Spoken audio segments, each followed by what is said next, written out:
Konbanwa minasan. So selamat datang diucapkan untuk anda yang mengikuti sesi ini secara langsung dan juga anda yang menonton setelah live stream ni berakhir ke sesi kolaborasi Stomach of Chaos bersama laman pop culture suka ramai BuzzPopTV.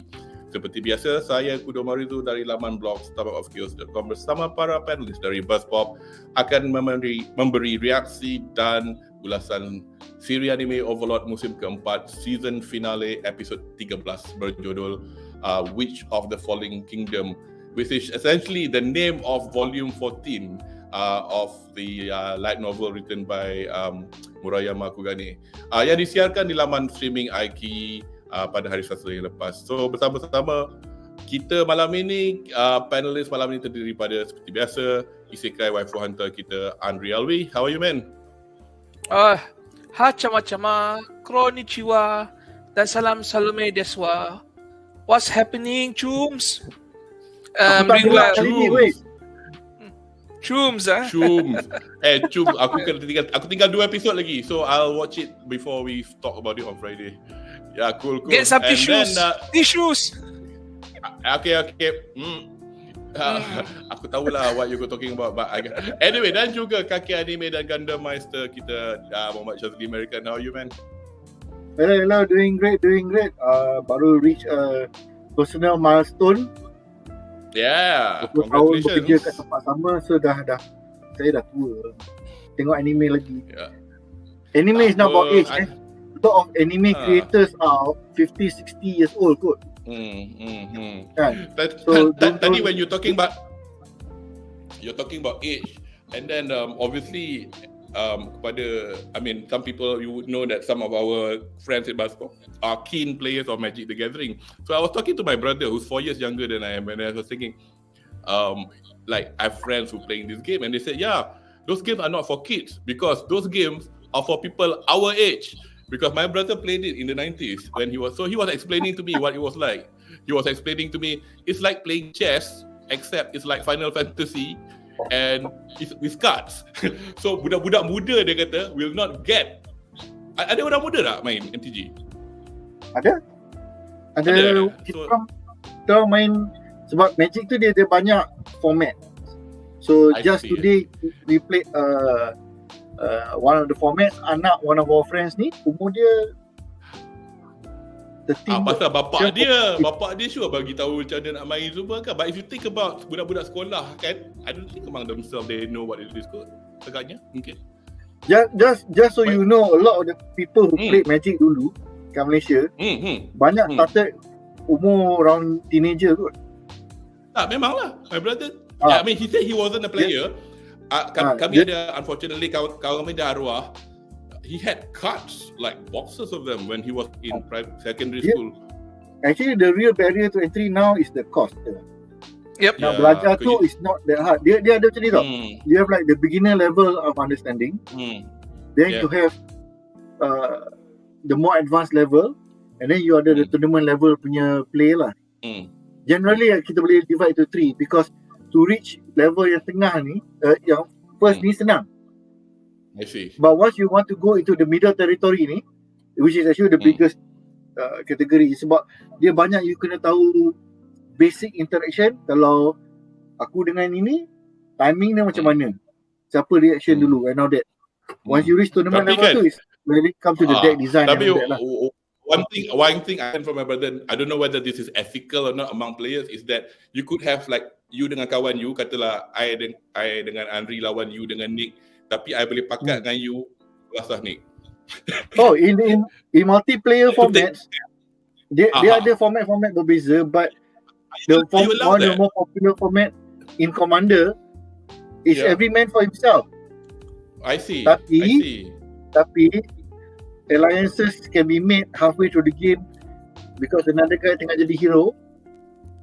And because it's a card game, you draw from the top of the deck, draw kan. And then you cannot choose which card kan. You cannot. Yes, one guy might have gotten a better draw in the past 5 turns, so dia dah tengah hero. Masa tu, okay gang, dia kena pakai lah, When you mentioned the cost, right? It's the same for every fandom tau.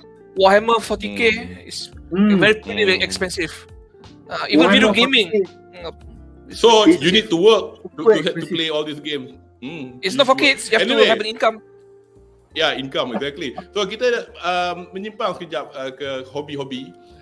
So untuk maklumat anda yang belum pernah mengikuti sesi ulasan kami, perbincangan kami akan mengandungi spoiler yang berkait dengan episod ini, dan juga kepada anda yang menonton sesi ini setelah live stream ini berakhir, sila langgan kepada laman YouTube STOMACHOFCHAOS dan juga BuzzPopTV supaya anda tidak ketinggalan untuk menonton live stream kami yang akan datang, dan jangan lupa untuk tenyeh butang like.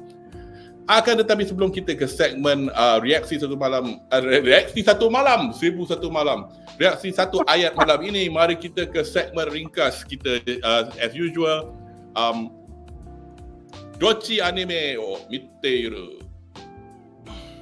Anyway, so kita nak start dengan saudara kita. I'm going to start with you, Shaz, because you actually piqued my interest. I've never heard of this show before. And go ahead. Nama kisah yang akan dibawa oleh Shaz ini is Senki Zesho Symphogear. So go ahead, man. Okay, so Symphogear ni secara asasnya is about girls who have the ability to sing songs and they will transform into dia punya combat punya form. Basically melawan alien creatures called noise.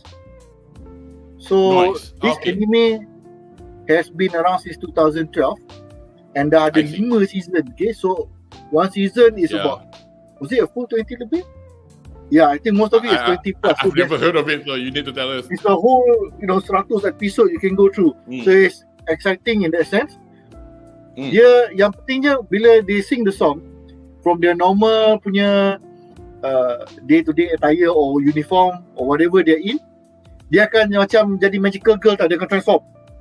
I see. Tapi but because dia punya power comes from dia punya singing, so every time they are fighting, they are always singing.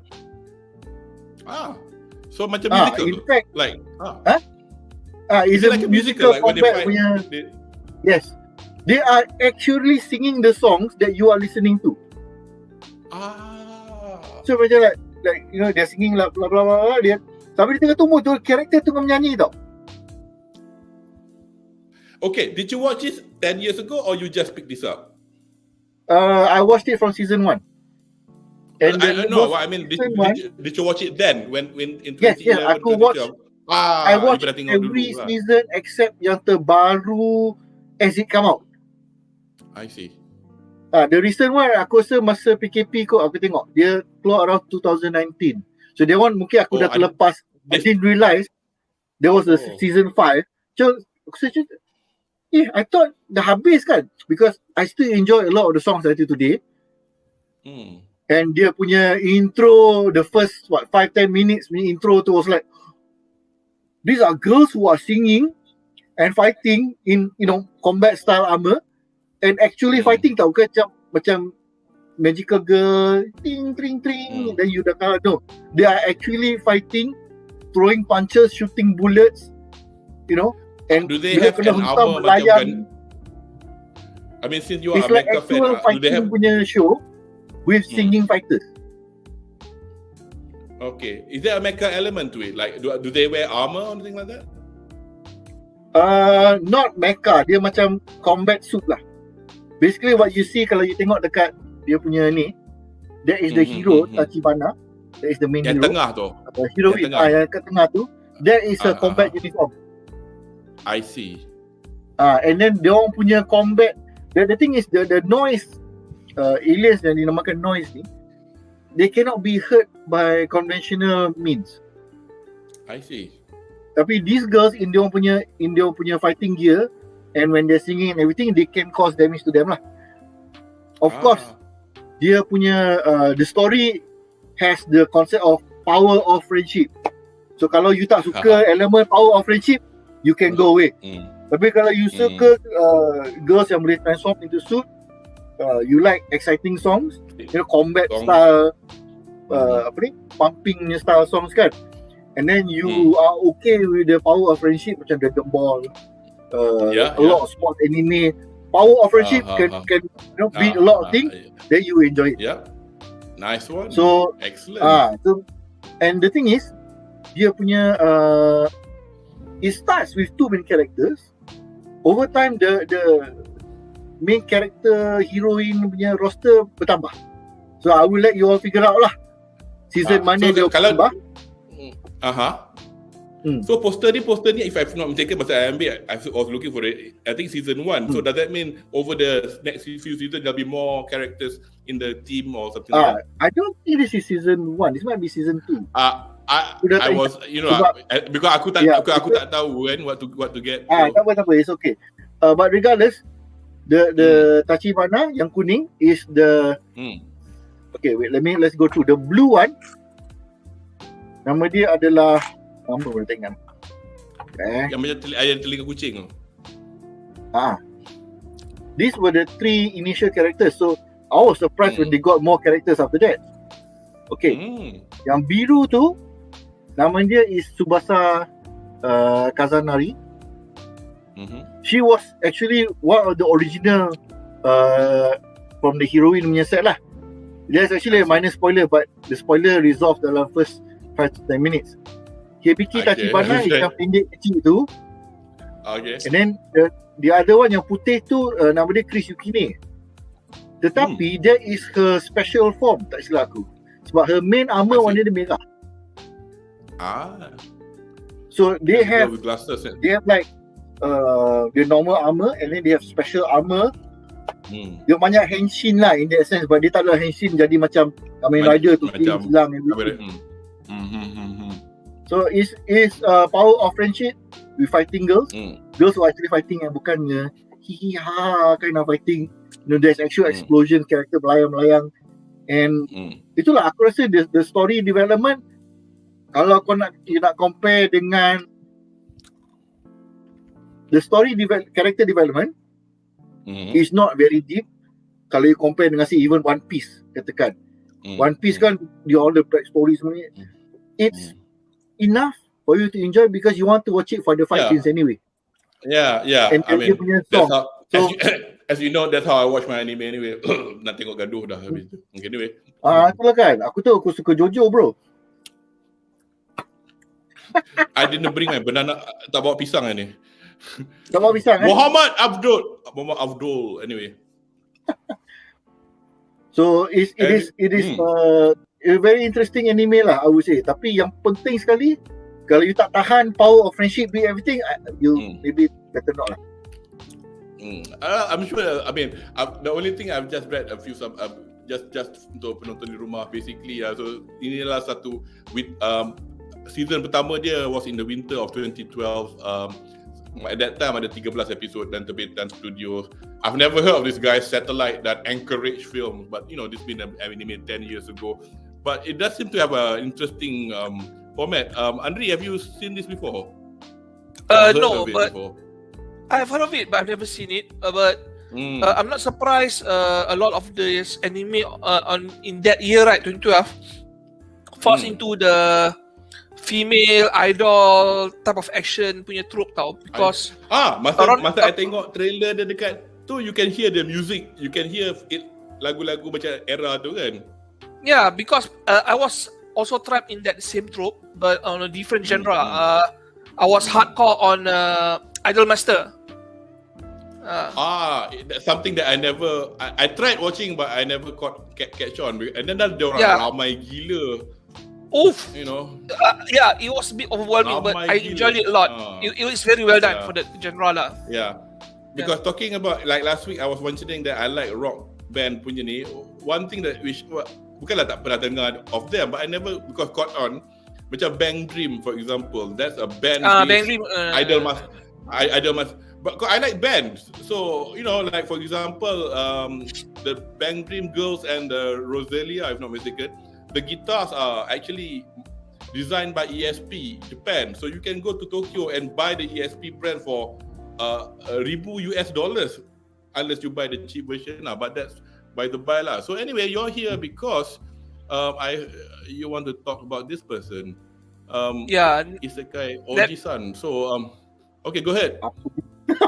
It's the Isekai Oji-san Netflix offering since a few months ago. It's reverse isekai story. It's not the story where the hero is transferred to another world. It's about the hero who's transferred to another world and then get recalled back to his own world. Public. But it's not. But the best part of this anime kan, it's not your typical anime story tau. The hero is not handsome. He's damn ugly. Yeah, he's old. And he's a social outcast, like a lot of us who's not so outverted, you know. Aku extrovert juga kot. Okay, not always, not outverted, extrovert. Yeah, that's the word. He's very introverted, but we can all relate to him because part of us actually hate people in some way or form. Tau. I mean, there's a style of person that we do not like. He is hardcore Sega. I think anyone who doesn't worship Sega, I think is on his bad list lah. Huh? Dia suka Sega? Sega, the Mega Drive. Sega. La ilaha illallah.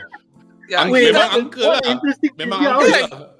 Imagine this. He got called to the Isekai world in the 90s tau. When he was when the GameCube is basically the best console game on the market. Before the PlayStation. So when he get back, he was asking, does Sega have a new console? No, they died out. So aside from that, this story is very interesting. It's very funny. It's very intelligent. They troll you throughout the series. You guess it's going to fall into this one road, but they divert you back to somewhere far away. You laugh in every episode, and every character is flawed. I mean, they're either a loser or they're a hypocrite, but they're all good people. So, in a short, this story is basically top tier writing lah when it comes to characterization. Yeah, but something happened to the anime kan, because macam they had to stop it and they have to continue again in the mid-November or something. Can you tell us more about that? Yeah, not much. The official word is that they have production issues because of COVID and production costs. Yeah. Actually, they were rushing this. Netflix kan, I can't remember. Dia tak habis lagi sebenarnya. Actually, they stopped. Yeah. They're supposed to continue around this time, but they still haven't. I see. What? Kenapa dia split in half? Okay. You see on the left side with all the blue head girls and the elf girl. That was the time he was in the Isekai world, the other world. Yeah. And the one on the right, that's the real people. That's the nephew, the guy with the glasses, and the girl who is actually minat dengan dia punya nephew. So most of the time kan, the story takes place on the right during in the real world, but he would actually recall apa the story kan, and then you can see the flashback to the dia punya previous Isekai world experience lah. I see. So dia punya nephew semua ni, they were not players in the same world, was it? They bukan macam dia dah kenal. It's not the They are transferred. He is transferred to another world yang tak kena dengan game. Okay. Tak kena dengan game. I see. So from real life masuk. But for some reason kan, bahasa dewa on the Isekai world right, it's Chinese. Yeah. Chinese, so Mandarin. Do they speak in Chinese? The dialogue? No, they speak Elvish. But the gods who run the world there kan speaks in Chinese. Wow, they're trolling you, man. Either that or they're trolling the fact that a lot of game makers are Chinese, macam Genshin semua kan. Yeah, Genshin. Kan they are Chinese makers. I think that they're trolling that as well. I just wonder lah. I'm just. Dude, this is a Japanese anime they're probably shitting on the Chinese because the Chinese market has been penetrating into Japan. So it could be a parody. Or parody, yes. Tapi nampak elf in both worlds, tak.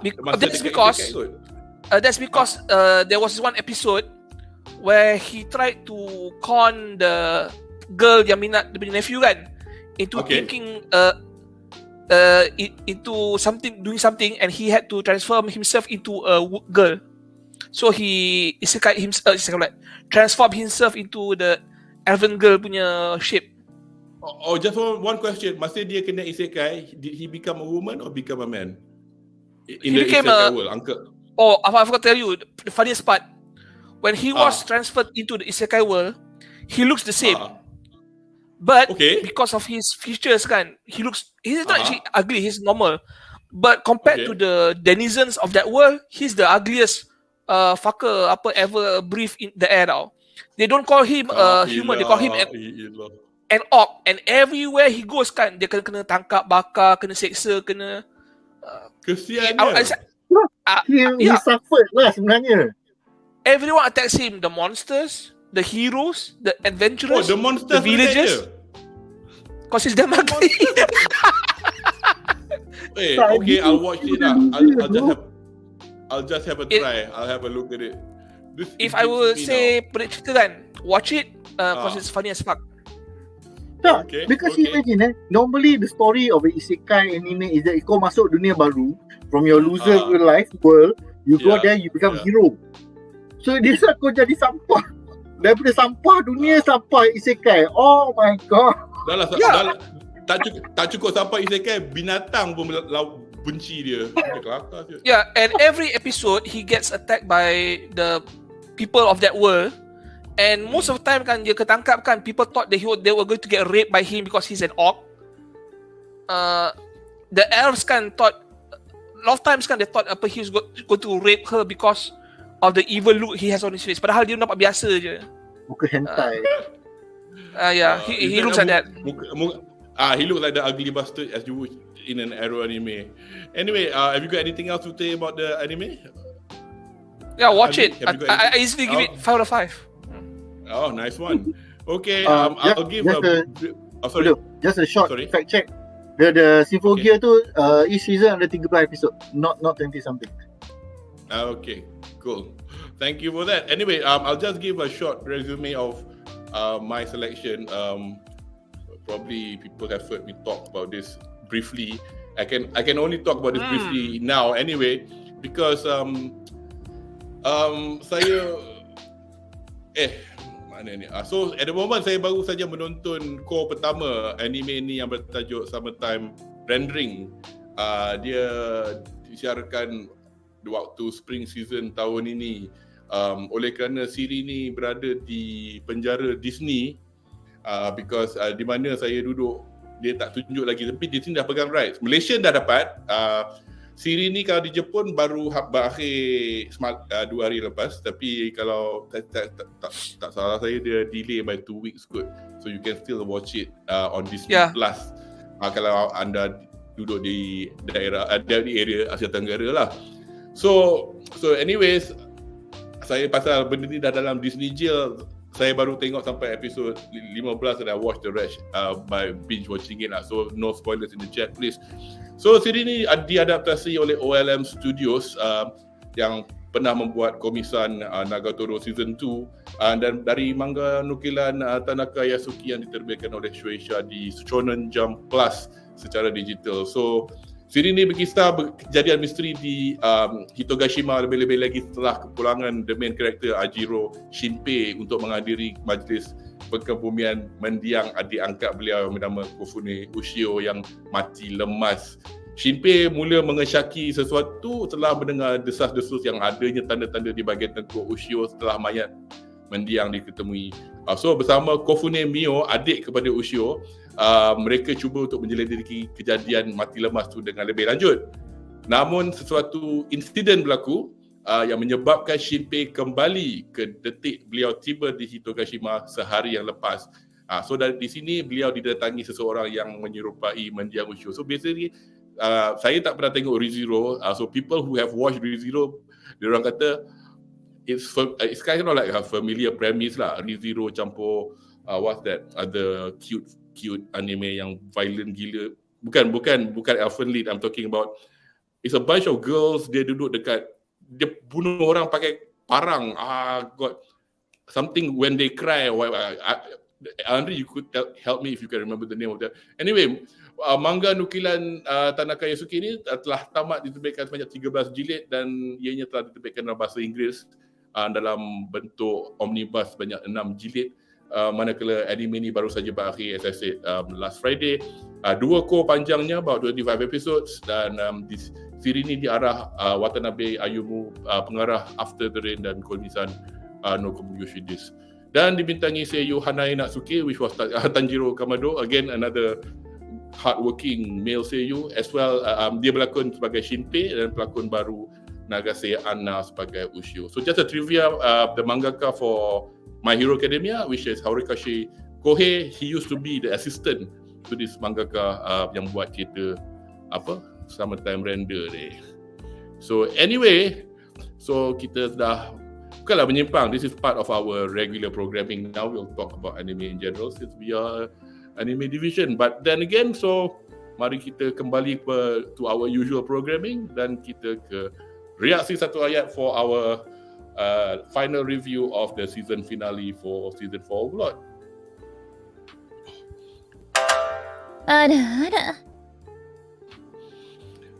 Pada pada penonton, ini kali terakhir lah you will see our Ara-Ara girl.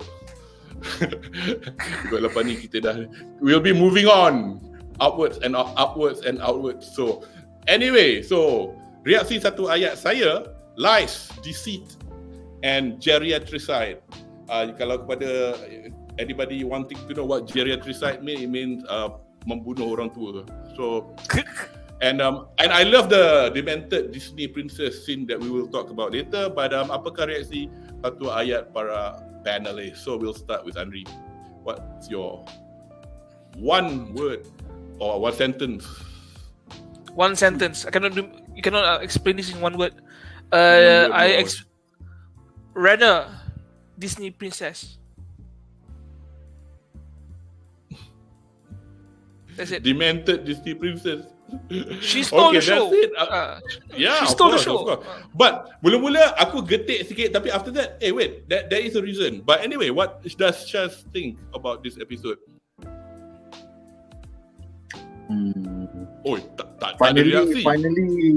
Finally, Renner has achieved dia punya goals and dreams. Jadi wolf? Apa jadi wolf pula? Dia je wolf macam vampire. Tak tahu lah. Dia jadi Akuma demon. Dalam dia punya wiki kata dia jadi imp, tapi dalam yalah whatever lah, she's not human anymore. I mean, an imp is a demon lah, minor demon. It's a minor demon, tapi biasanya imp ni kita nampak macam kecil je. So I'm not sure why they choose to make that. Because for me macam kalau masa kecil-kecil baca fairy tales, imp ni macam elf. You know, elf bukannya elf Lord of the Ring. I'm talking about elf yang kecil, yang telinga tak jayam, and dia pakai kasut putih, and they jump. And then dia duduk dalam pokok, that kind of thing. So those are elves lah. Fairy kind of stories. So anyway, since I think we just get to the meat of the matter because of the fact that I think the point of discussion will be more in the story in itself. So let's go to our next segment then.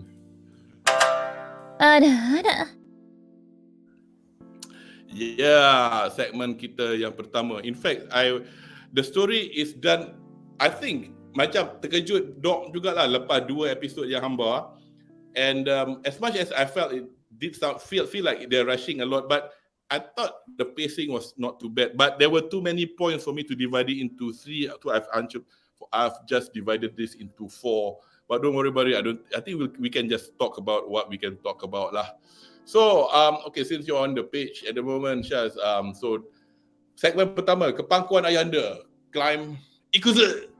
Okey, di dalam pada saat akhir sebelum kejatuhan Reaksi, apakah pandangan saudara tentang Ramposa the Third kelihatan wanting to do things right, with honor, dengan bersedia untuk menyerahkan segala khazanah diraja kepada Nazarik. Is this his last duty as a king?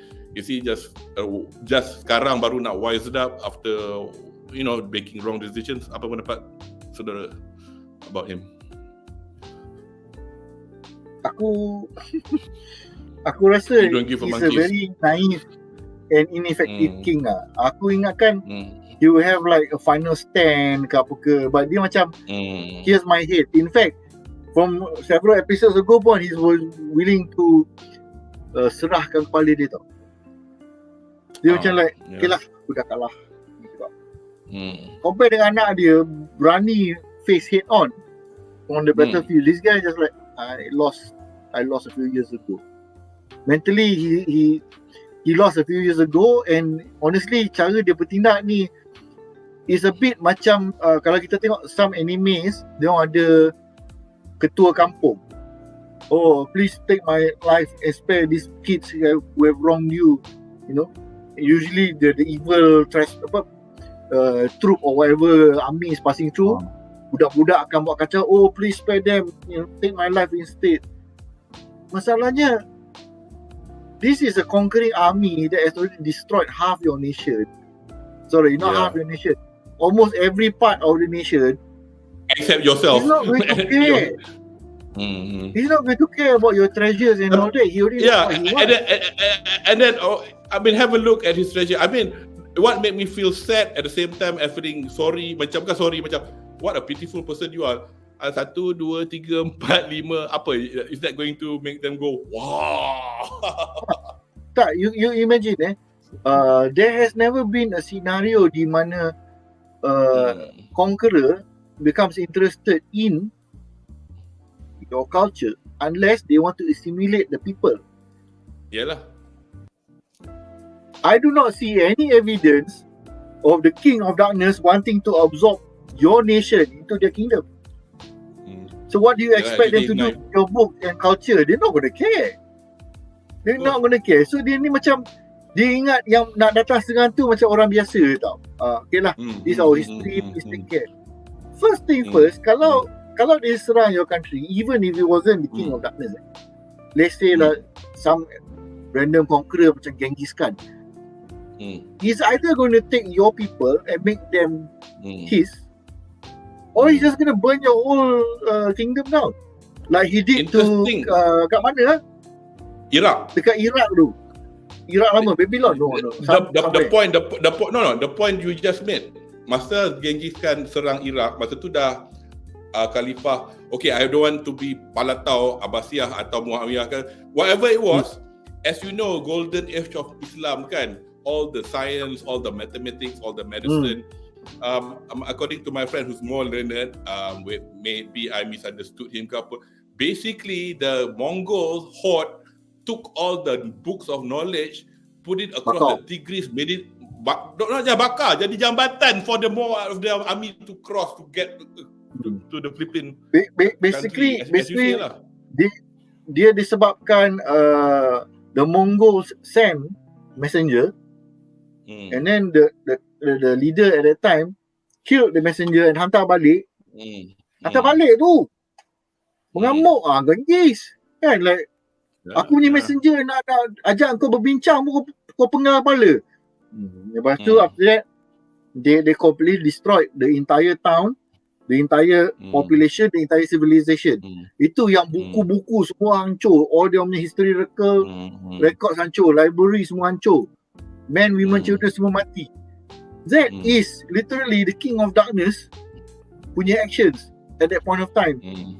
Before this guy punya inilah what has been happening dalam Overlord ni kan. Itulah. So do you expect him to nak bagi muka? Dia tak bagi muka pun kat siapa-siapa yang kau punya army dulu. Yes. That was the fact check, the Baghdad ni library. Memang masa tu it was the most famous library yang mengandungi all the learned academic books. So senang macam ni je lah. Setback human development by several hundred years kot. Actually senang nak cakap macam ni lah. All the renaissance in the west so called, it's all from the east. They've taken the knowledge, everything, and then kata dia orang punya. But yeah, that's a bit of politics lah and history. Anri, have you got anything else to add to this situation with Ramposa? Yeah, the king, he became weaker and weaker until the end lah. He has become much more disappointing lah. It was sad to see him deteriorate. That he was on the downward spiral after Ghazi mati. His best subject, best supporter, best champion mati. No one else can fill his shoes. He gave up. Never tried to save his people realistically. Dia nak offer those trinkets to Ais kan. He can get those without even you give it to him tau. He can just he can make them. He can fabricate them. Yeah. It's like you nak apa what you call that? You want to get rid of the salt in the ocean. Apa, it's not possible. Apa, you're wasting your time. You're just wasting your time. And he wasted the end of his days. Apa, doing something stupid. He could have just run away and plotted his return another day. I'm pretty sure if he runs away, I takkan chase. He wants to make an example. He's already doing it. Itulah. Yeah. Anyway, I mean, I've just got, well, this is just like my little thought je lah. So basically, as you can see from the conversation, Ramposa wants his daughter safe as usual. Because biasalah, dia kan, but nobody knows yang anak dia tu psycho, and to maintain the Viceroy bloodline even offered her to climb. And then, tapi one thing interesting lah, macam, well, not interesting, tapi macam it's obvious lah, kita dah tahu Renner ni jahat. So this idea of her, oh, I want to hide the crown to show it to Irons. I mean, obviously, yelah, it's nothing. It's just such a lie, and that Ramposa III would never think his daughter is behind his kingdom downfall, thinking the action may save a few more of his population. Because interestingly, adalah soalan daripada chat, kenapa item tu kena bawa lari. Tapi in general macam ni lah, macam kononnya nak kita sorok lah supaya musuh tak ada benda-benda ni. Tapi musuh peduli apa? Soalan tu actually link kepada soalan later, but basically it's not to save the item. It's to give the item. Nothing to do with keeping the items out of the hands of Ainz, or even to delay the attack. No, bukan. It's because dia tak nak climb ada kat situ bila dia bunuh bapak dia. Exactly. That's all. That's the only reason. Yep. And we will get that to that when we get to that segment next. So basically, I'm going to transfer it. Who did I speak to first? I speak to you kan tadi. So kita akan ke soalan yang seterusnya. Still in the same section. Let me just get rid of the question. So of this question. And so basically, Anri, so kedua Aura dan Mare tanpa belas kasihan menjalankan tugasan masing-masing dalam serangan Nazarik ke atas kota Dirajari Asteza. So vesture cloth, as you can see at the top two panels, vesture cloth de Laufen dan sekutunya yang mempertahankan Magician's Guild ditumpas dengan mudah oleh Aura dan Pokemon-Pokemonnya. Namun begitu, Mare, the twin younger brother of the two traps, masih ada sifat kesihan. One trap, another reverse trap. Reverse trap, okay. Regardless, depending on what sex you are and what your interests are. So Mare masih ada sifat kasihan jika kita lihat pada monolog di awal episod dan peluang yang diberikan untuk climb melarikan diri. So pendapat anda tentang duality ni? What's going on in their heads? Well, in Mare's head more than climb than Aura lah. Because Aura is more sure of herself, yet Mare is a bit more like timid. Dia pasal tak? Dia macam kesian tapi okay, bunuh, jom kita bunuh. Like, oh God, make up your mind. Anyway, go ahead. Okay, the siblings, Mare is the younger brother. He is the more innocent of the two lah. Innocent. But they are loyal to Nazarick punya cause. It doesn't matter if Mari ada sympathy towards the humans, tak nak bunuh mereka. He would kill them nonetheless for Ains when bagi tahu. So he would execute the order to the letter. Kata Ains kata, oh, I want you to shatter the earth, create the earthquake and cause everyone to die. He'll do it, but he'll do it in a way, right, to the letter tau. He'll do his best to kill all the people there, but if someone macam nak survive kan, he will not cause another earthquake in another area. He'll just macam, oh, so you do that effort macam tu kan, so maybe I'll just look away and it's not same for Aura kan, actually kan, he doesn't care about he killed the old man macam apa dia kentut tau, no effort. Peduli tak ada. You think the old man kan, Tok Guru Gaziev kan, is going to put up a challenge kan, no way bitch.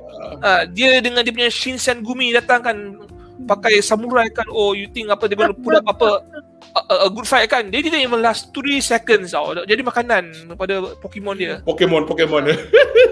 Yeah. I mean, itulah bezaan ketara antara just the Guardian kan, the Floor Guardian against all these human champions tau. So when when Brain suruh dia punya champion kan pergi lari dekat the Northern Continent kan, when he gets back kan, he jadi lauk for Nazarick lah. I don't know how they play. Dia takkan balik dia baik kau duduk dengan budak-budak tu dekat wherever he went. Yeah, I do the same. Left for you. Hey man, I'm not an elf. Oh, this human politics is nothing to do with me. I'll do it. Yep. I'll become an imp there. Tak kisah juga lah. Shaz, you got anything else to add about this duality in Dark Elves? Are we going to talk about why Klein tak mati kat sini later on? Aku tak ingat. We're going to talk about it later.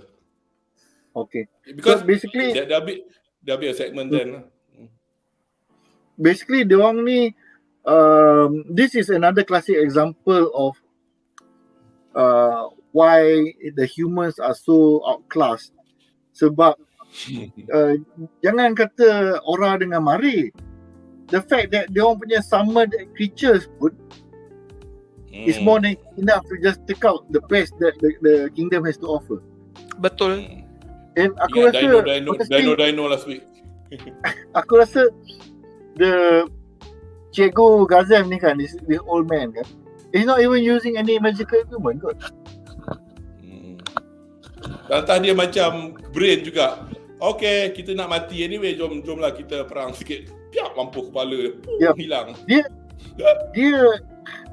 is a human bravado which is not backed by kau tak berpijak di bumi nyata tau. That is the problem with these guys, because they have been fighting enemies who are of a certain level. So dia tak pernah jumpa lagi Nazarick punya forces which is like maybe level this high over level. So because they can beat all these enemies, so dia rasa dia hebat lah. Dan lah tengok oh, dia jentik potong kepala macam tu. Apart from rasa dia orang hebat, kau rasa ada tak any element, ini just a stalking aja lah, of aku nak mempertahankan realistis. Aku tahu aku lemah, aku nak tahan juga. Tapi tu walaupun dalam 3 saat kau akan mati. Do you think there's any element of that in this people at all? Definitely. Dia orang punya, kita tak boleh question dia punya patriotism. The fact that they still kat situ, you know, we here to defend this one, goes to show that they, walaupun kita mati, we are willing to trade our life, you know, to stop these people. But aku tak ingat manga ke anime mana, dia orang cakap kau bagi 1000 kali nyawa kau ke apa ke, cannot even cause me to get injured at all, because your power level is so low. Macam buang masa je. The simplest example is macam Ains, dia ada was it equipment ke ability, immunity to certain weapons, basic weapon. So dia macam dia tidur pun kau cucuk dia dengan spear sejuta kali pun tak mati. And then as he got higher and higher in level, magic weapons pun dah ada certain minimum requirement to cut through dia punya armor class dengan dia magical defenses. That's why dia tengok macam dia tengok dulu pedang Gazef tu. Okay, this one can actually injure me. So dia bagi balik. But because it is not wielded by somebody who is of a high enough skill level, dia mati macam tu je lah. I'm pretty sure kalau dia bagi kepada that sword, dia bagi kepada dia punya siapa who was the guy who made Okitas? Setachi. Oh yang you kata Takamichi tu, istilah long name lah. I know lah which one lah. Yes. Dia the main tank fighter, kau bagi pedang tu kat dia, rasanya lari, Ains berlari. He will like employ like, teleportation, everything to make sure he can run away from close combat range. Sebab that sword can actually kill him. And of course Takamichi will have all kinds of other equipment lah that help defend against magic pula. Yup. So itulah, aku rasa patriotism very high. But sama macam Brain, sama macam Gazef, they have not fought against a level of enemy so high that dia tak tahu opponent tu, that the enemy is that strong. I think also in my opinion. Macam kita first time suruh masuk F1, ingat kita hebat. Aku boleh race ni F1 ni. Kau dah hebat dah, kau dah race dengan member-member kau dekat go-kart tu. Aku punya ni. Sebelah kau Schumacher, belakang kau Hamilton, kau tak kenal pun diorang. Right man, ambil champion main go-kart, boom, kau last. Kau kena lap 10 kali, kau tak tahu pun. Because you do not have the ability to sense how good the enemy is. Kan? But as you say lah, I mean at the end of the day, because of your patriotism, then you die lah. Because okay, looks like I've been outclassed, but there you go. I mean because at the end of the day pun macam, if you are patriotic, you probably not entering running away is not going to enter the equation, I guess. Macam ni tau, aku nak tambah sikit ya. It is an enemy trope that you can see the enemy punya aura. Ada aura kan. So some people seem to assume benda ni macam is an enemy trope. But if you actually become good enough in a certain game, macam contoh aku dulu main Para-Para Paradise. It is to the point where aku tengok Mamat tu datang kan, macam like, Mamat ni kuat ni. And then sure enough, he scores very high in the points. But if you've never seen it happen, aku diri sebelah aku tengok orang main tu, the people just look at me like, siapa uncle ni tengok kita main ni kan. So bila aku main, dia macam like, wih, uncle ni power weh. So if it is an enemy trope, but if you become good enough at something, sports ke apa ke, you will somehow be able to sense dia ni hebat in that field. Macam kita kalau kita lawan Federer tak rasa pun dia hebat. Roger Federer kalau main tenis kan, kita tak rasa because we don't even know what is required to be good. Kita kalah dia so gila-gila straight on the line kita macam like, okay bro, kita dah kalah kan, kita tak rasa pun there was a high level of skill. But if you are in the field, how did he always serve selalu dekat line tu, line macam ni, dia serve betul-betul kat situ macam like mind blown. So these are people who have not reached that level. So mati macam tu, mati kata. So remind me of a certain war in the planet at the moment, but we'll leave it at that. Anyway, so basically I'm just going to do a quick rundown on I don't know. Anyway, basically so that bangunan yang Aura tiba dengan Pokemon dia is the Magician's Guild. Setiap bandaraya besar negara dunia ni ada Magician's Guild. Seperti Adventurers Guild, which is the guild untuk pengembara, Magician's Guild adalah satu tempat di mana pengembara yang dalam job magic casters berkumpul for research and what not. So macam kalau kita ingat episod yang dekat Nauru yang ada yang tepi laut yang masa dia orang kena serang by the bunch of zombies and just two of Ainz's creation. So they had a lot of magic casters. So magic casters yang ramai-ramai tu would come from a magician guild from around the land lah. So basically, okay, ini I need some not fact checking, but whether or not you guys can remember or not, because I've done the fact check, but I just can't remember whether this thing happened or not. Okay, it goes back to masa Demiurgus pretended to be the demon lord Jaldabaoth in season 2. Dia serang Reaksi dalam operasi Gehenna yang ada bubuh that big wall of fire and summon demons and whatnot. So basically at that time, a magic item was left behind and was kept by the Reaksi people in this magician guild. I tak ingat whether or not did Demiurgus and Ainz buat tinggal kat situ supaya ada pretext untuk the future for them to when they attack it they can just go. Yes. Aku tak ingat. So that diorang memang sengaja tinggalkan lah benda tu Yes. The item is the summon demon item actually. Yes, Armageddon Evil.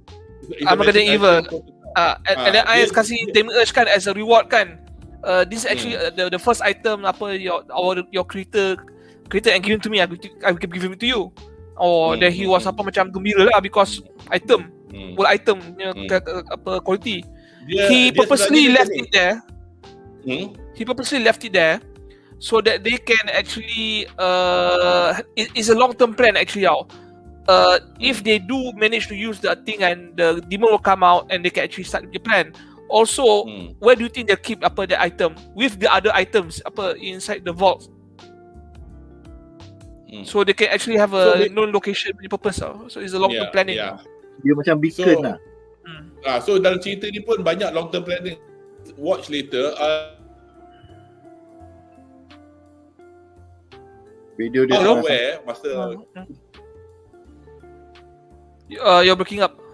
Yep. Hello? Yeah. Now okay. Okay. Yeah. Boleh dengar? Okay. Okay. Okay, cool. So basically, when Ainz Ulgod had the 41 members, they were aware of a world item that could summon the demons. So Ulber, the creator of Demiurgus, tried to fabricate this world item, hence the formation of this half-ass Armageddon Evil. So it's a prototype. It semi-works, but it's not a real world item. But it's a both version is a flawed item actually. Dia kata Ainz katakan there's actually another better equipment in the vault. This is just the prototype, and the one he gives to Jabadov is a prototype. Another one yang is like an imitation of that prototype. It just looks prettier. That's about it lah. Okay, kita ada a few comment and questions from the chat. First one is from Category the Great. Sorry, over the months I've been calling you Catherine the Great. I'm so sorry. Category the Great. You know who Catherine the Great is, right? Russian punya one of the queens, right? Anyway, don't have any political counter. I'm not too sure what your comment is on it. Kalau dia tengah reply something ke? I was trying to. This came out masa kita cakap pasal mengapa the likes of people like this become patriotic. Mungkin pasal ni kot. Mengapa orang patriotic yang sanggup jaga tapi because dia tak ada political counter dia mati katak je kot. Mungkinlah itu what dia dimaksudkan. Muhammad Yasri ada komen boleh dia kata patutnya brain jumpa aura je. Tapi dulu komputer jumpa dia boleh pendekkan masa brain tambah sit out. Well, it's all in the past. Mungkin aktif saya berteori ending Overlord S4 mengatakan and the end begin maksud Overlord season 5 akan menjadi season Okay, the final season. Yeah, that itu pun dah bukan teori pun, because dah Kugane, Maruyama Kugane dah mengatakan intention dia nak habiskan the whole thing by volume 18. Sekarang volume 14 is the last one dalam anime. Volume 15 dan 16 dah keluar, boleh beli dekat Jepun, tapi in Japanese lah. Mungkin ada translation by fans out there on the net, but we have to wait for 7.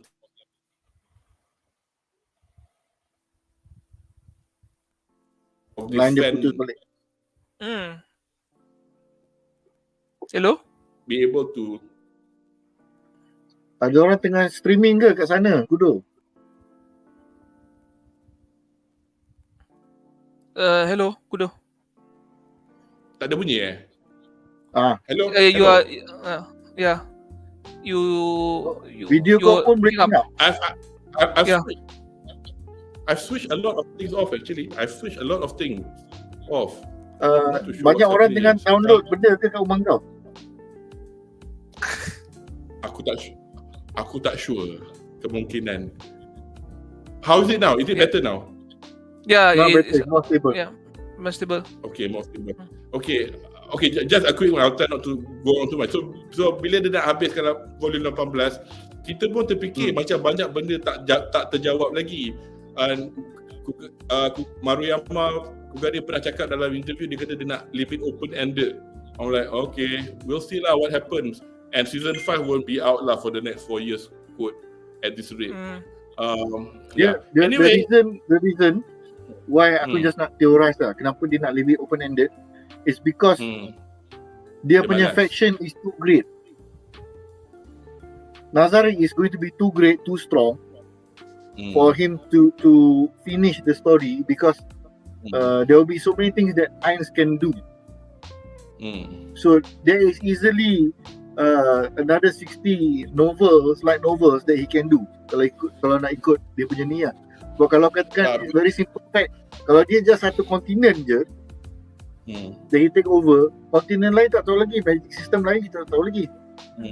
Tapi just one thing I nak sebut, because buku belum bertemu dengan ruas lagi, because the fact that we've got the Platinum Dragon up north, then we've got the Slain Theocracy down south, which are not enemy yang calang-calang.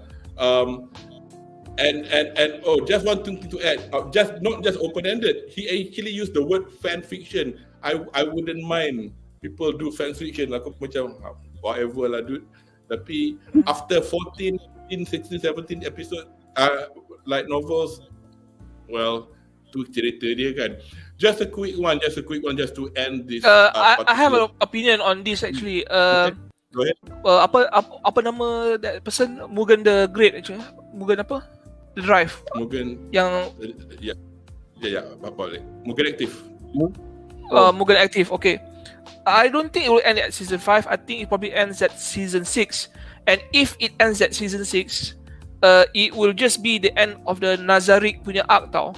Maybe Overlord 2, dia punya legal punya name kan, will come out, and instead of Ainz as the main character, maybe another player punya character akan emerge, and he would be the one in charge to actually take down Nazarick.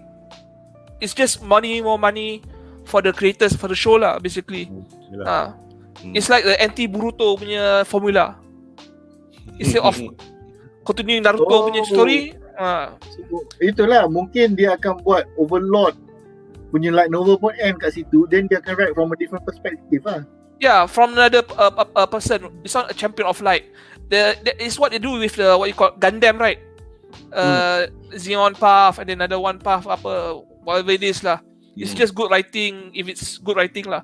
If not, it's just a ploy to get money and make this franchise for all it's worth lah. Itulah, but at the moment, this is all us, making opinions from what we have seen in the past lah with other franchises. So we'll just have to see lah what will happen. Yeah, I'm trying to see this as a commercial effort, commercial in the level. How can I milk this? How can I Disney this into profit as much as possible tau? For all we know, lepas ni the anime studio yang akan take over, dia continue the anime production and characters, Tapi light novel dia done. Tapi kau bayarlah kat aku royalty gunakan karakter aku. Tu je. Yeah, because you know what's happening now? We're having new episodes of Berserk. Baru not keluar just kan? Berserk manga. Itu bukan, And the creator died. Itu. Ya, tapi before kita nak complain creator died, because of that, but the person who's continuing it is good friends and with the late Miura, and Miura told him everything. Exactly. Because but why? Okay, he wants to continue because dia punya legacy. The studios do it because of money. So you have to see it that way. Yeah, but okay lah, duit akan datang. Tapi at the same time pun, I mean, depends lah. I don't read Berserk. Some people say, biarlah. Dude, I've got one lifetime. Okay, I got other stuff to read. Anyway, and then there are also some fans who might go, okay, since you know what Miura told us, could you tell us? Yes, so go ahead. Yeah. You go ahead. So macam kalau if you feel strongly, no, I don't want to watch anymore, read anymore, jangan baca lah, habis itu. Biar orang lain baca. Yeah. So just a quick one about that. I promised last episode that I'm gonna quickly run down about these two traps and reverse traps. So basically, the one on the paling kiri is Aura Bella Flora, and the brother is Mare Bello Fiore. So the name's Italian. Bella is female for pretty, Bello is handsome. So despite the appearance pakai skirt tu jantan, yang pakai suit tu perempuan.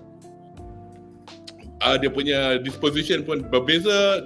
The elder sister is very cheerful, but she's a bit of a tomboy, and tugas dia, she's a beast tamer and ranger, so she controls magic animals, hence that's why she has a Pokemon team.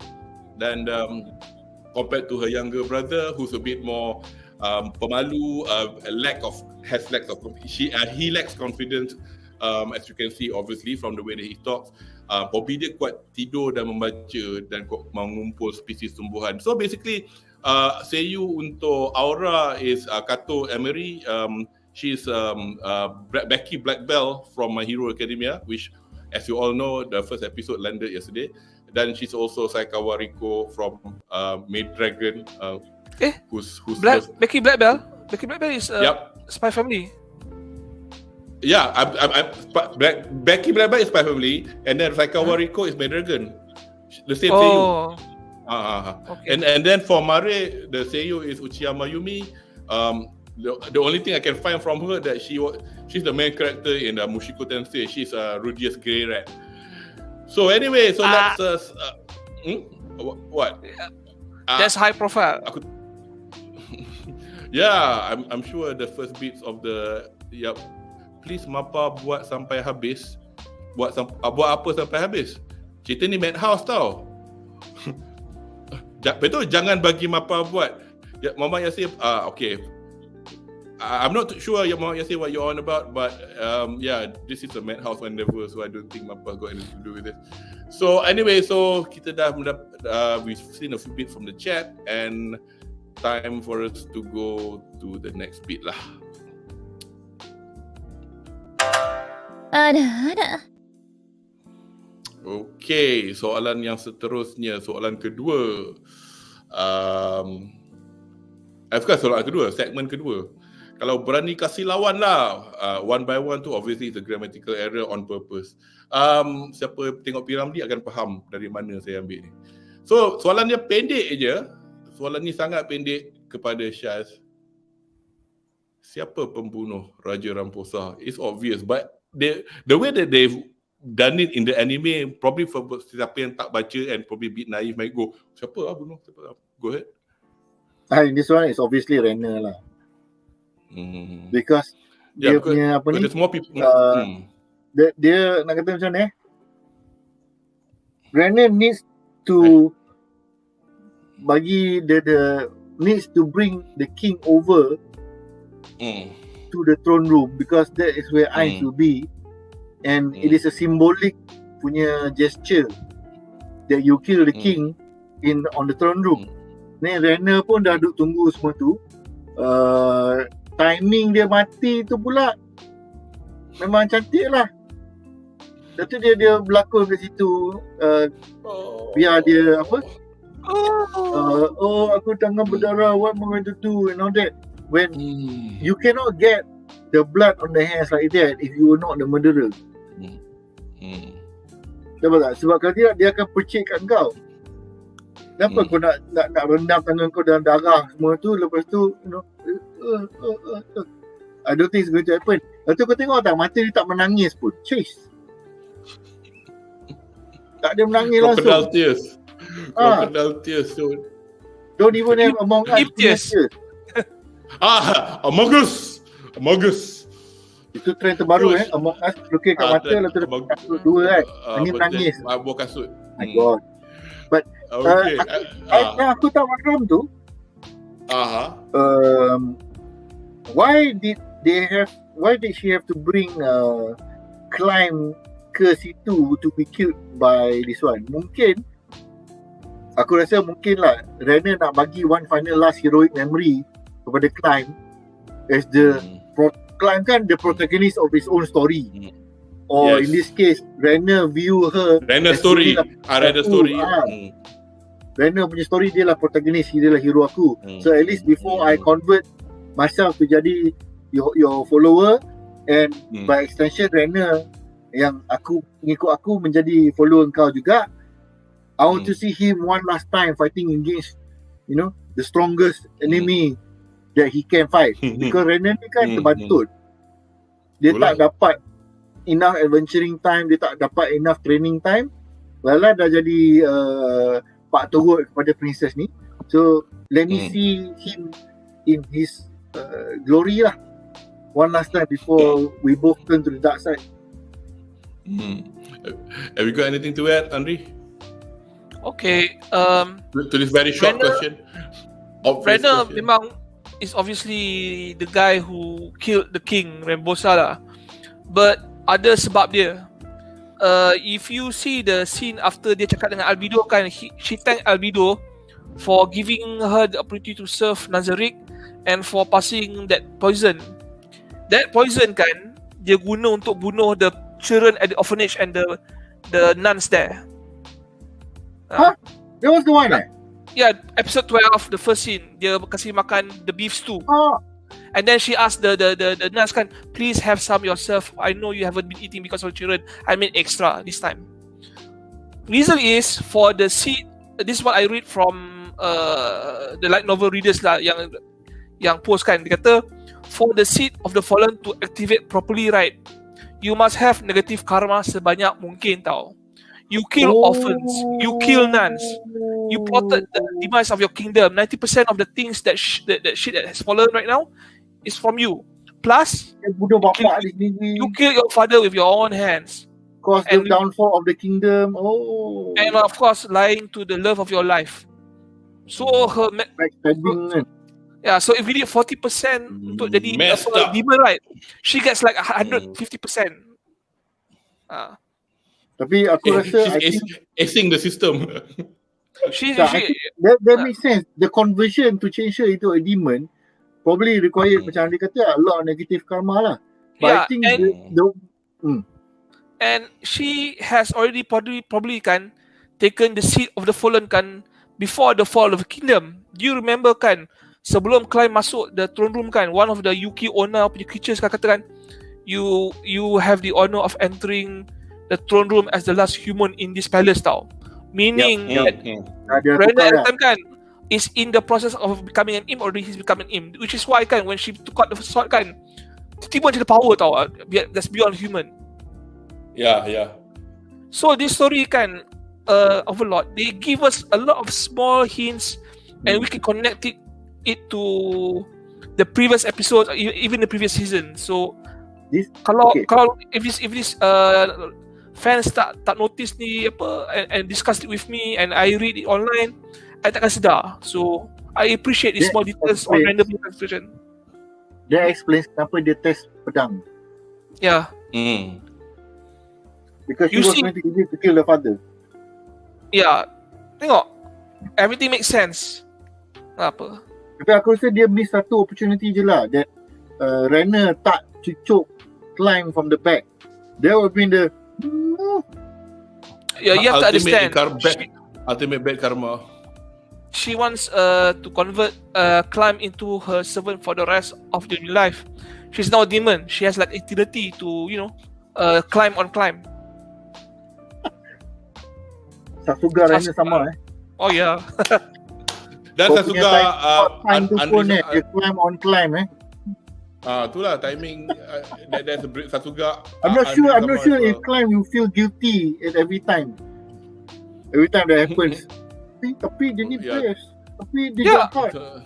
And if you remember kan, masa Climb dah mula awake from the resurrection kan, Renner tak berhenti tipu. Dia kata, I was forced to become a demon so that eyes would resurrect you. So Climb kan feels guilty and wants to protect Renner ikut forever and ever Raja. So he's being played from day one. True lah. We'll talk about that later because we've got that section in a bit. But we've got the next question, which is who answered the first question just now? It was Shaz kan? Shaz. So okay. So this one again another obvious question, but I think that there's a reason why I'm asking this. Apakah pandangan anda dengan strategi ataupun motif jika ada Ainz berlawan dengan Climb the way that he did setelah mendapati Rapusa? Obviously Climb masa tu marah lah, nampak King dia dah mati, whatever. Tapi what do you think he was doing with him? Is he playing with him, or is he just like genuinely wanting to see whether this guy is good or not? Because as you say, this guy has no use kan di mata Ainz. So he's only keeping him alive because Renner wanted that to be as a quid pro quo for helping Nazari out. So anyway, go ahead and say what you think. Well, why did is Ainz putting on a show? Nak lawan-lawan dia macam the way that he did. Oh, you asking me or Shaz? Me? You. You're on the main screen at the moment. Yeah. Okay. I think it's just for dramatics lah. Climb was not planned in Ainz punya plan grand scheme at all lah. He was just there because Renner was there, and even Ainz kan at the time kan, he wasn't expecting to do some work there, but he do anyway kan, just for the sake of the game, the character punya play tau. He's just playing out the big bad last boss punya scenario. He's just toying with Climb. He's not in threat at all the time. So I don't think it's part of any plan. He just knows that Renner likes this guy, and he's going to play the part yang Renner wanted. He wanted to show Renner that Climb would be hers, dead or alive. Why did you think he used the grass part at the end as opposed to chopping his head off? If you ask me, it's because I'm guessing he wants to retain the physical form lah. It'd be easier to resurrect him if he's not in 2,000 pieces lah. Because aku fikir macam buat pandai. Anyway, yes. To maintain the life. Because Renner is the helpless princess at that point of time. So Climb needs to fulfill his destiny as the hero. Kalau dia tak fulfill the hero, and the fact that dia gagal protect Renner, lepas tu Renner dah jadi imp against her will, dia takkan stay lah. He might kill himself. So to achieve dia punya redemption arc, dia akan make sure he stay alive and Renner stay alive, because in the end mesti ada cara nak selamatkan Renner jadi dia balik human kan. So itu lah. It's a complete bukan NTR, what's the term for this? Dia terus mentally kena lockdown lah. Skill pada guna Climb pernah buat pergi campak pedang kelas. Ini paraphrasing Anri, lain kali Climb pakai tangga. Okay. Anyway, so we've got those comments from chat, so we'll get on to the next. Ada. Okay, soalan segmen kita ketiga. Okay, now I think our favourite bit of the episode lah. So since you're on the screen, Syaz, apakah kupasan personality dan atau motif Puteri Renner yang anda boleh berikan setelah melihat beliau dijadikan imp, demon, Akuma, or whatever you want to call her, Basically, I just give us a summary of what the hell this. She's a bad person lah, put it that way lah. Anyway, go ahead. Actually aku tergelak tu masa dia start nyanyi. Apa benda tiba-tiba menyanyi ni? But it was done nicely. Animation dia, I was like, oi. It was done nicely. Anyway, go ahead. Like, am I going to be with Climb tonight or another day? Or is it too soon? Oh my god. Aku rasa this is semua salah bapak dia and mak dia masa dulu sebab pay attention kepada anak pertama sulung yang tak guna. Lepas tu anak kedua yang jadi gemuk pun tak guna. Only towards the end dia jadi hero, tak tahu kenapa. And then and she's always the, kau nak perempuan, kau tak payah semua, kau jadi princess je. And then kebetulan she also got some of the bad personality. So I guess in the end when she started realizing what was going on and dengan dia punya personality yang ini sadistic kan, and then dia nak control, so she realized she can gain eternal life lah. Eternal life with this faction. So macam like, okay lah, let me find a way to find eternal life lah. She doesn't care about her position as the princess. She wants personal power. Dia ni orang yang mengkilakan kuasa sebenarnya. Tapi itulah, at such a young age, man. Gila lah. Mana dia dapat entah perangai ni. Dia macam ni tau. Age is not the determinant. Kalau kita tengok dekat in real world punya situation, dekat US pun ada murderer at umur 6-7 tahun. Like, betul-betul bunuh tau. Bukannya, terbaling batu, tertrip baling batu kena budak kepala. Tak ada. Repeatedly bashing kepala budak. Itu tak tahu. Okay, fine. Tapi ini, this okay, let's say she's 14 years old, whatever lah, budak form 2, budak form 1. Tapi, she's very mengalahkan Machiavelli, dia punya planning. Yeah, okay. Aku boleh terima dia punya high ambition. Sebab dia born from royal blood. And then dia, yelah, I think mungkin the whole family, there is some fucked up punya personality punya syndrome. Cuma aku very amazed that she was able to plot so many things and to assist in doing a lot of things tau. Dia siap, bayangkan a lot of episode dulu dia cakap jangan bunuh Mamat ni. Itu yang Mari nampak dia cakap like, Mamat ni ini yang kita tak boleh bunuh kan. Itu Mari cakap rebus ya, Climb macam like, dia belah. So the fact that she can think so many layers ahead and here's the best part dia secara tak langsung manipulate Nazari punya faction betul.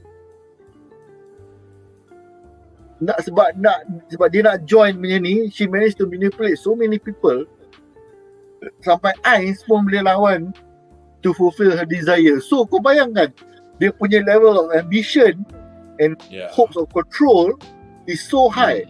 Now, mungkin kita boleh counter the fact that the Nazari punya faction cakap, itu macam nak ketuk kita. Tak apalah. Kita ikut cakap dia. Bagi dia fikir, kita ikut cakap dia. Walhal, because we know she's trying to control us, we are in control of her. Because what your point is brings on to my next question actually, and the next question, I mean both of you can still chip in, but it nicely segues into this question. So the segment of the demented Disney princess that we saw with the song and all, menampakkan seawal mana things have begun to fall into place from that flashback, which I'll show it in a little overlay after this. Sebelum jatuhan Reaksi dengan bantuan Renner. Now, Syaz mentioned something just now. Adakah kemungkinan Renner tak berhenti di situ saja? I know that this is far-fetched because she's only an imp. She's only a 14-year-old imp or whatever. Would it be Nazarick from within? Could that be next, theoretically? Okay. Renner is an evil psychopath. This is much confirmed. But she's also a very intelligent, evil psychopath. Dia bunuh children, bunuh bapak sendiri, bunuh rakyat sendiri. tak ada issue, no remorse, because she knows what she wants and she's honest about it. Okay, she may not be telling the truth, but she's honest when she makes deals and when she plots. So she knows what Nazarick is about. Nazarick is a higher power in that kingdom, and she has no understanding of the dark arts of the king of Nazarick. So she's reliant on Nazarick tau, on what she wants. What she wants is actually to live eternity happily, being fucked and climb. And what if Nazarick sing or sail kan is a secondary thing tau. But if it's required for Nazarick to be at the top, she would serve Nazarick because it will serve her purpose tau. So I don't think dia akan berpaling tadah dengan Nazarick. It's too dumb and risky for her. It's something that she would probably not expose herself to that risk, to have everything taken away. Just imagine kan, if she paling tadah dengan Nazarick, plots and fails kan.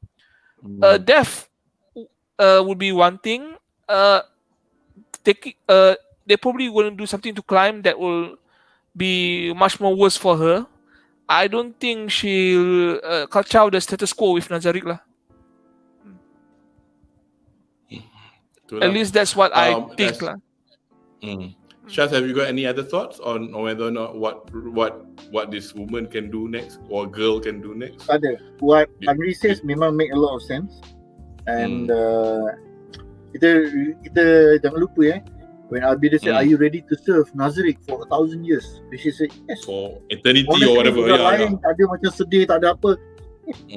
Because that means 1,000 years with climb. So like, so the thing is, aku rasa climb is no longer human tau.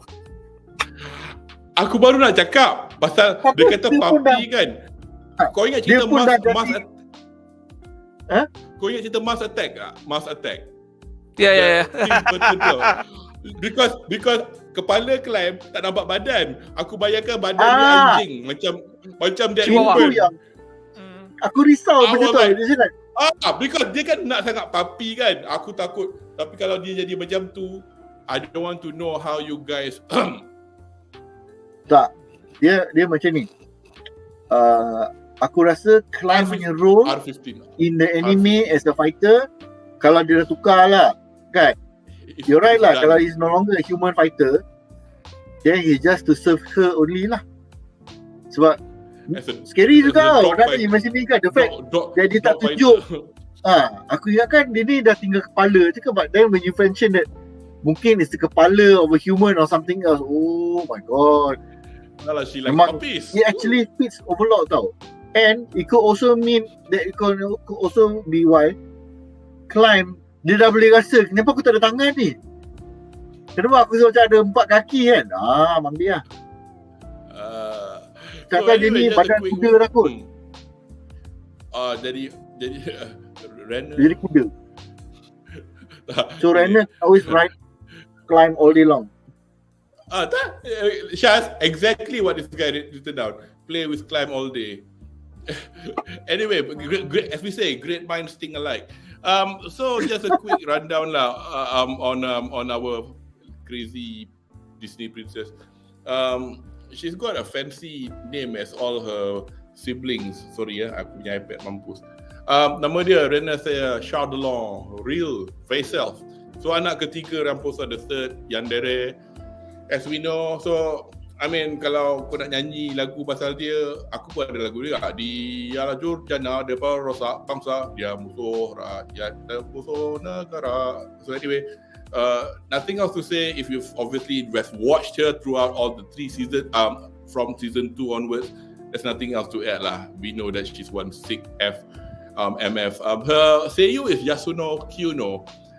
She's a Hado Hejire from My Hero Academia, top 3 heroes in UA, yang perempuan, the Cox group. And she's also the voice of my girlfriend, Kato Megumi from Saikano, the most boring girlfriend who's actually quite clever.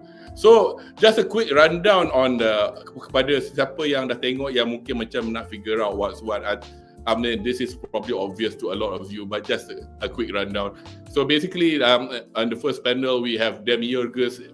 I think that's probably about season 1, because from the information from Sebastian's travels, he's found out something about Reaksi, and as long as it's within Nazarick punya aim of what they're trying to achieve in this world, go ahead. And then kau nampak they fly as a demon towards Reaksi. And then you got Renner and Climb.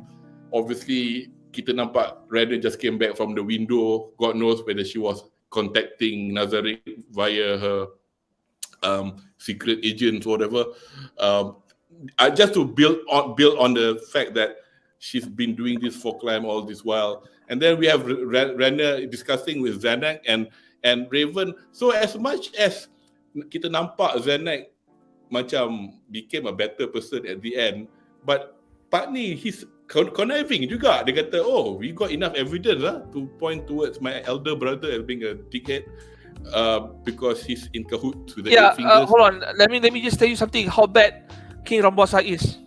They have all this evidence on the Crown Prince, but the king never do anything. Anak sulung, bye. Anak sulung. Yeah, anak sulung. There you go.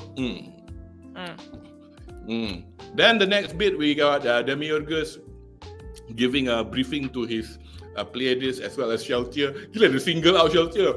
Remember, jangan bunuh. Dia kata, asal don't have to tell me. Yelah, dulu masa sebelum kau mati in season 1, kau gila babi nak bunuh semua orang kan. So at that time they were trying to give the briefing to the rest of the Pleiades. This one don't kill. But at that time, I think lah, because aku ni lambat pick up this kind of stuff. So I got a feeling the Shadow Demon has been the agent all the while lah, to tell information from Nazarick to Renner and vice versa. And then the last bit is obviously the Mass Sheltier and Brandon Glaus, just to seal the deal with regards to, you know, Renner will help Nazarick provided you don't kill Climb. So it's all about that tangga lah. The downfall of a bloody kingdom because of this. Apparently Climb is the treasure of the kingdom according to Renner lah.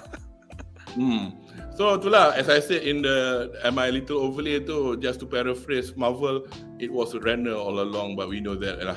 Anyway, onwards to the last bit of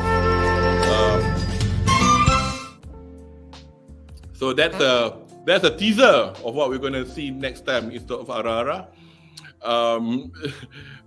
Segmen keempat dan terakhir, epilog. So, are you happy now, Ains? Ima, Syawaseka. So, basically soalan ni, I just got one question, both of you can answer lah. So, golongan bangsawan Reaksi yang tinggal berapa kerat tu berjaya ditundukkan, kesemuanya tunduk patuh kepada pemerintah baru mereka. Namun pada pandangan anda, ke manakah arah yang mungkin atau patut dituju Ains dan Nazarick selepas ini? Anyone who wants to go first? I'll go first. Okay. I think in the following story, Nazarick is going to be more open about dia punya ambitions lah. They would venture out and do less plotting lah. Basically, they have shown to the world kan that they mean business. When they say they will destroy the kingdom kan, it was not a metaphor. They really destroyed the kingdom. No town, city was spared except for the ones that they cooperated with them lah.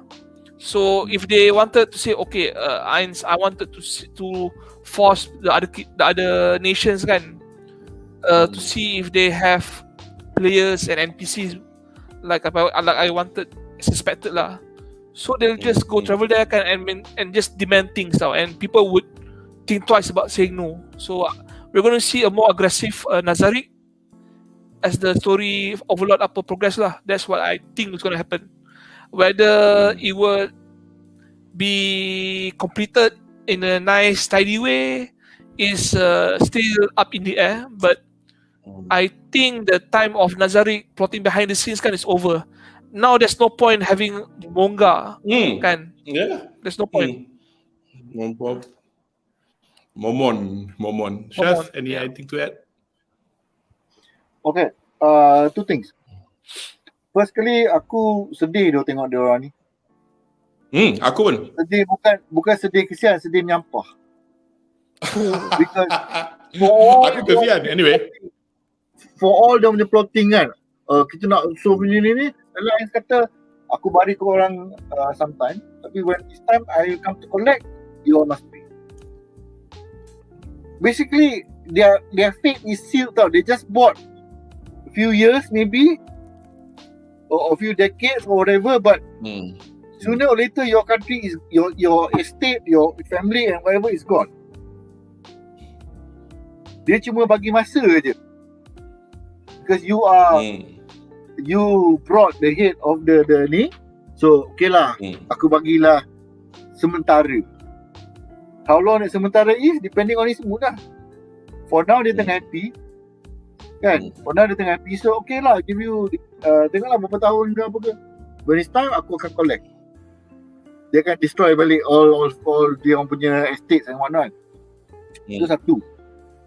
Kedua, this ties in to aku punya long term prediction lah of the ending of the Overlord punya series, because dia akan end up becoming more and more overt, open in dia punya attacks on other nations. So dia akan sooner or later akan bertemu dengan a faction which is considered the strongest in the land, which is the 13 heroes lah. That means kita akan nampak the dragon tu, the leader of the 13 heroes. Yes. Dia orang semua akan reunite. So you imagine the strongest heroes from your continent gagal to stop them. So everybody will kneel before Ainz lah after that. Because lepas ni dia orang akan start mungkin pergi tak tahu lah nation mana and whatnot kan. So as a lot more people realize these guys mean business, they will pull all of their resources, magic items, spells, world relics and everything to try to stop him. Lepas tu gagal. Bila gagal, the whole world is open for the taking lah, and that is why the writer will end it there, and thus began the beginning of Ainz punya worldwide conquest. For there was no longer anyone to stop them anywhere in the world. That's it. Habis. So it's open-ended. You nak buat fanfiction, buat lah apa tu. Yeah, because in a way pun, kalau everybody as we've got 4 seasons and Ainz been getting his way without getting much of a scratch. So I don't know whether it makes sense to just watch another 4 seasons of the same thing. But sorry, because, go ahead, Anri.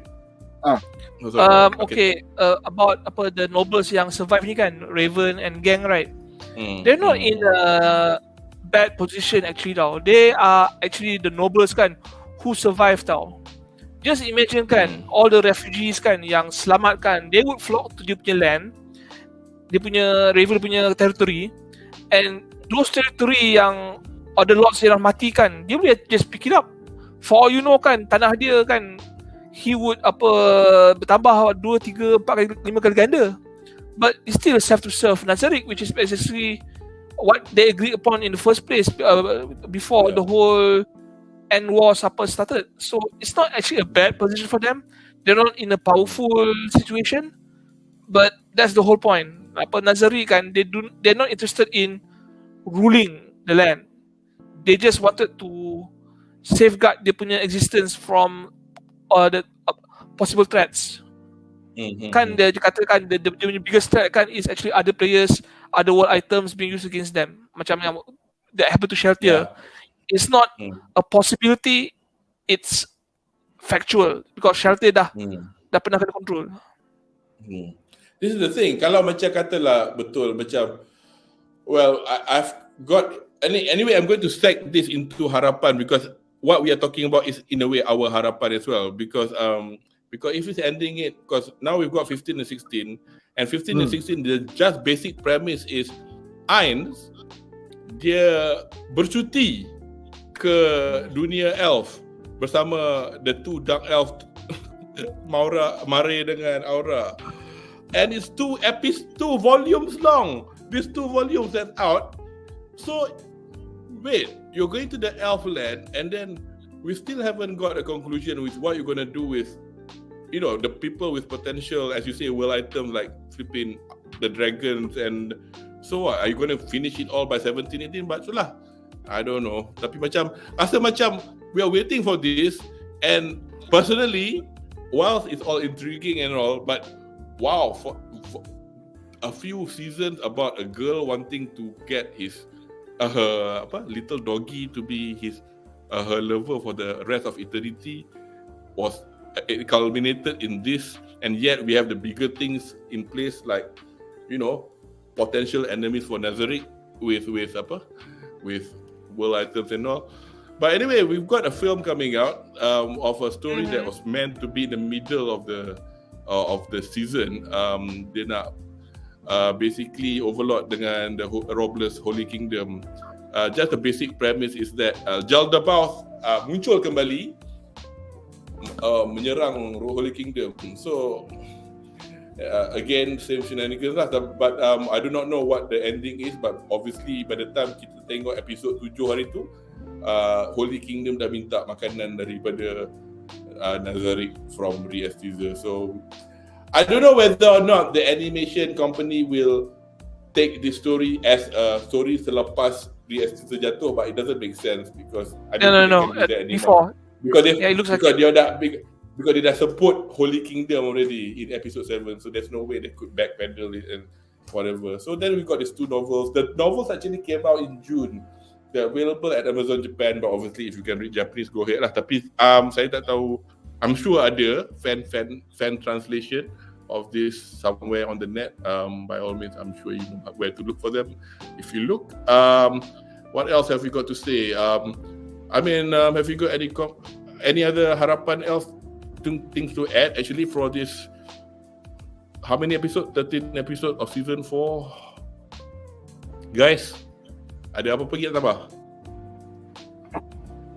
I'm hoping they actually have satu filem. Selain the filem yang coming ni, I want to see another film for the final arc. I tak tahu how or what they're going to do, but kalau if they're really going to face the 13 warriors, that should be given a movie punya treatment, because that is the finale, that is the most epic moment. So you want to show all of them fighting in big screen format lah. Sebab spend all the budget that you have, letak je duit budget kat situ, sebab it deserves to be on the big screen. I just want to add this comment before we forget. Memang Yasir sebenarnya ingatkan semua negara nak lawan Nazarick macam Empire baru cakap pada akhir season 3. But I think because bukan once they started seeing how kuat Nazarick was, they decided okay, tak jadi lah. That was the reason. Berkecut ini yang terkejut. Nampak kambing hitam 5 ekor. I think not just that. I mean the fact that if irons can just pop up in the Colosseum just like that and suddenly, okay, I'll be your vassal state for an empire that big after what they have achieved, I don't know what else lah. Itu tak apa. The fact that he sure he can bring people back from the dead to in the open kepada rakyat manusia. Macam like nak fikir apa lagi dah? Bunuh 13 hero. No, banyak orang komen hopefully 13 hero tu akan mati kan. So yes, aku rasa damai dah. Justice for Entoma. I think Evil Eye akan jadi makanan Entoma lah. Ain's promise her that she gets Evil Eye. Makan. So nampak gayanya bukan Paimon suatu je lah makanan. So Evil Eye akan jadi makanan juga seperti Paimon. Makan anyway, dimakan lagi, dihidupkan balik. Oh, that would be fucked up, man. Fucked up gila. Because if you've been eaten, where did you come from? Macam Adi kata itu kan. Anyway, right. So, wow. Guys, daripada kita we've done what about my harapan? Oh, sorry. Go ahead. I thought you have waxed lyrical. Go ahead. I'll let you talk. My harapan is more My harapan is more simple.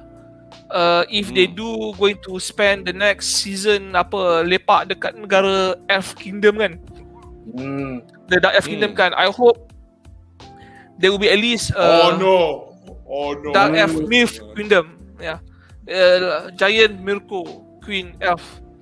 What do you want, Ain Sama? What can I do to save my people? Video nak bagi ke? Ingat video nak bagi ke? Ingat video nak bagi ke? Well, Albedo at this point kan, maybe di kamu buku bertubuh ruas, maybe the Elf Queen is an immortal. This is like a drows. They're not simple folks. For all you know, dia ada budget is all rune. Nanti kan fanfiction R18 daripada mangaka baru dari Malaysia bernama Anri Alwi akan available di Torano Ana dan juga Balance Books di masa terdekat. If it happens kan, you can expect at least 8 seasons from me lah.